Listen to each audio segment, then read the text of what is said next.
Hey guys, আসসালামু আলাইকুম। আশা করি সবাই ভালো আছেন। তো চলে আসলাম নতুন একটা মডিফাই ব্লগ নিয়ে, যেখানে আমরা আজকে আমাদের R15M সিলভারকে আজকে আমরা ব্ল্যাকে পরিণত করব এবং নতুন একটা লুক দিব।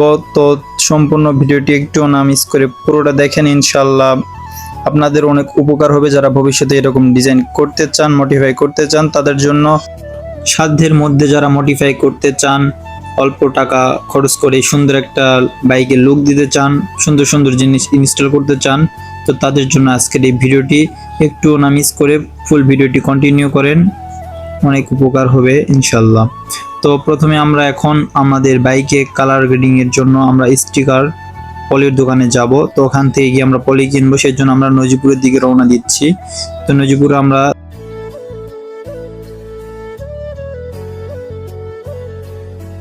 নজিপুর আসার পর আমরা এখান থেকে স্টিকার দোকানে এখান থেকে পলি কিনে নিলাম কালারের। তো এখানে আমাদের প্রায় 10 গজ লাগলো। তো এখানে প্রাইস নিল 1300 টাকা।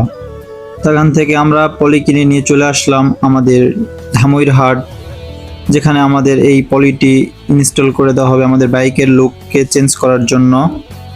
তো সেখানে আসার পর আমি ভাইয়াকে আমার ফুল প্ল্যানটা বললাম যে আমি এরকম ভাবে ডিজাইনটা করতে চাচ্ছি। তো ভাইয়া বলল যে কয়েক ঘন্টা সময় লাগবে, কিন্তু এটা সম্ভব। তারপর ভাইয়া আমাদের বাইকটি ওয়াশ করার জন্য নিয়ে গেল।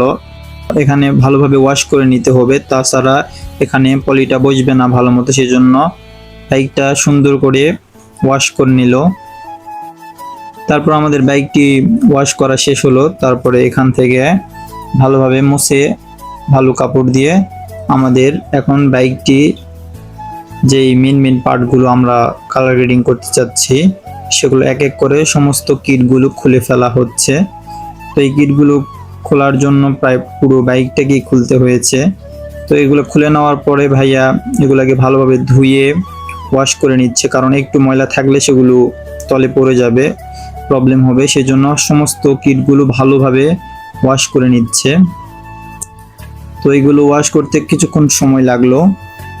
তারপর কিটগুলো ওয়াশ শেষ করে এখানে কাজ শুরু হয়ে গেছে এবং দেখতেই পাচ্ছেন ফাইনাল লুকটা কত গ্লসি এবং কত আকর্ষণীয় লাগছে কিটগুলো। তারপরে সবগুলো এক এক করে করার পরে এখন আমাদের সামনের দিকটা কালার গ্রেডিং করা হবে। তো দেখতে পাচ্ছেন রাত লেগে গেছে, প্রায় দুপুর থেকে রাত পর্যন্ত, মানে কত মেহনত এবং ধৈর্যের সহিত ভাইয়া কাজটা করে দিল আমাকে। আমি অনেক স্যাটিসফাই হয়েছি। এই কাজটা অনেক ধৈর্যের কাজ। এখানে তাড়াহুড়া করলে আপনি ঠকবেন, সেজন্য কখনো তাড়াহুড়া করা যাবে না। তারপরে আমার সম্পূর্ণভাবে গাড়িটাকে কালার গ্রেডিং করা শেষ হলো। তারপর ভাইয়া এক এক করে সমস্ত কিটগুলো সম্পূর্ণ কালার গ্রেডিং করার পরে আমাদের এক এক করে সমস্ত কিটগুলো লাগানো হলো এবং জাস্ট দেখেন, ফাইনাল লুকটা দেখেন একবারে ওয়াও, জাস্ট এই লুকটা আমার কাছে পার্সোনালি অনেক সুন্দর লাগে, সেই জন্য আমি এটা মনের মতো করছি। তো দেখতেই পাচ্ছেন এখানে আমি নিচে যে বেলি পেনটা ছিল এটাকে পুরো ব্ল্যাক করে দিয়েছি, একেবারে কোনো বোঝা যাচ্ছে না যে কোনটা পলি দিয়ে কালার গ্রেডিং করা হয়েছে আর কোনটা আসল রং। তো তারপরে এই পিছনের এই দুটাও আমার অনেক ব্ল্যাক কালার ভালো লাগে, সেজন্য ওটাও ব্ল্যাক করে নিয়েছি এবং এইদিকে বেলি পেনটাও ব্ল্যাক করছি।